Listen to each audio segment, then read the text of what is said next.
그러나 긴장은 단지 중도의 단계에서만 발생한다. 릴케는 필요한 것이란 긍정의 노력임을 인식했다. 물론 두 개의 의자 사이에 서 있는 사람에게는 긴장이 있다. 그는 어느 것에 앉을까 결심하지 않으면 안 되는 것이다.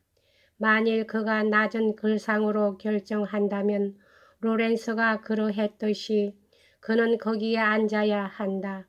만일 그가 높은 글상으로 결정을 한다면 그는 의식의 새로운 상태를 달성하려는 의지의 노력을 해야 하며 경험으로 하여 그를 못살게 굴도록 허용하는 대신 그것을 못살게 굴게 하려고 애를 써야 하는 것이다. 이것은 비가의 근저에 놓여 있는 철학을 표현하기에는 비시적인 방법, 물론 과도하게 단순화된 방법일 것이다. 행동에 앞서는 것이 언어인 것인데 릴케의 실패는 그가 한 번도 말과 행동과의 사이의 갭을 메우려고 애쓰지 않았다는 사실에 있는 것이다. 아마도 그는 너무나도 많이 말을 사랑했던 것이리라. 그런데 이것이 우리들에게는 다행이지만 그것이 그의 생애를 비극으로 만들었던 것이다. 허나 릴케의 생애에는 신비주의와 가까운 경험의 순간들이 있었다. 그 중에 하나를 경험이라고 불리우는 산문의 소품 가운데 그리고 있다. 그는 두이노 성의 정원에서 책을 읽으면서 걷고 있었다. 그리고 나지막한 나무의 옆 가지가 갈라진 곳에 몸을 기대었는데 그때 불현듯 다음과 같이 느꼈던 것이다. 거의 무의식적인 명상에 잠겨있노라니 완전히 자연에 받아들여지는 것 같이 느껴졌다. 조금씩 그의 주인은 그가 한 번도 알지 못했던 감정에 눈을 떠갔다. 흡사 거의 지각할 수도 없는 진동이 그 나무의 내부에서 그의 내부에 전해 들어오는 것 같았다. 그는 한 번도 이보다 더 온화한 동작에 충만되었던 일은 없었으며 그의 몸뚱어리는 왠지 모르게 마치 영혼처럼 취급되고 있는 것 같이 생각이 되는 것이었다. 그는 대체 자기에게 무슨 일이 일어나고 있는가고 자문했다. 그리하여 그의 당장에 만족스러운 표현을 발견하고 스스로에게 자기는 자연의 다른 측면에 도달했노라고 말하였다. 또한 다른 때의 경우가 있는데 그는 말이 후작 부인에게 보낸 편지 가운데서 이렇게 설명하였다. 이틀째 되는 날 아침 일찍 당구장의 옆에 있는 조그만 응접실에서의 일이었는데 아무도 아직 내려오지 않았고 나는 어느 무명 시인의 송가를 읽고 있었습니다. 그리고 집중과 순수한 심적 평정에 충만해 있었습니다. 바깥은 공원이었습니다. 모든 것이 나와 조화되어 있었습니다. 그것은 전혀 형성되지 않고 단지 예비로 주어진 듯한 시간의 하나이며 흡사 사물들은 끌려서 함께 모여 장미의 내부처럼 천연스러운 공간을 남겨놓은 양 하나의 그 안에 선 사람이 아주 잠잠한 채로 있는 공간을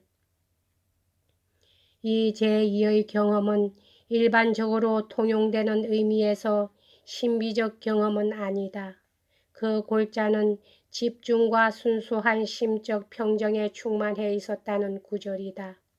이것은 라마크리슈나가 자기 자신을 고립화시키고 자기의 마음을 평정케 함으로써 달성하려고 애썼던 그러한 종류의 상태이며 착잡한 현대에 있어서는 달성기 어려운 상태인 것이다. 그러나 이거야말로 그 안에서 신비적 경험이 탄생하는 상태인 것이다. 스웨덴보르크와 베메를 취급함으로써 이것에 관해서는 뒷장에서 많이 얘기할 필요가 있을 것이다. 인식하지 않으면 안 되는 중대한 것은 신비적 경험이란 다른 것이나 현실의 경험이 아니다. 이것을 특별히 맑은 시각과 보다 큰 집중력을 가지고 통찰하는 것이라는 것이다. 릴케의 신비적 체험보다도 중요한 것은 그가 거기서 추출한 결론이다.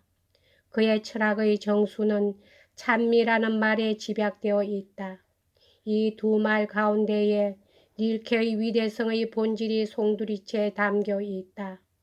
그는 보들레르의 시 부시를 그것이 불쾌함에 직면하여 불쾌함 가운데서 시를 낳기 때문에 찬미한다.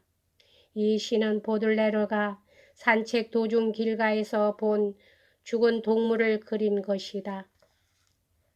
찬미란 말을 릴케가 처음으로 사용했을 당시 제임스 조이스의 율리시저는 아직 세상에 나오지 않았으며 해밍웨이는 아직 저작을 시작지도 않았었다.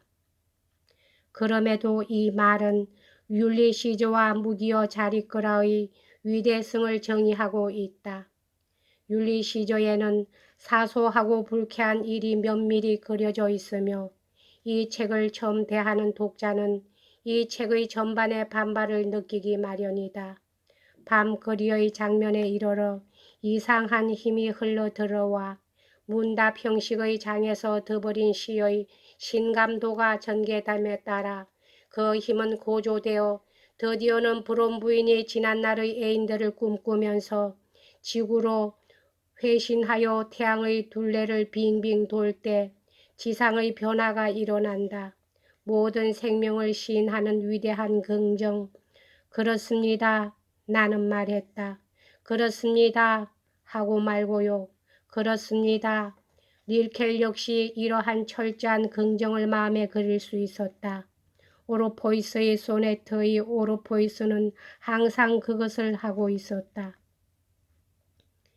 찬미하는 것 그것뿐.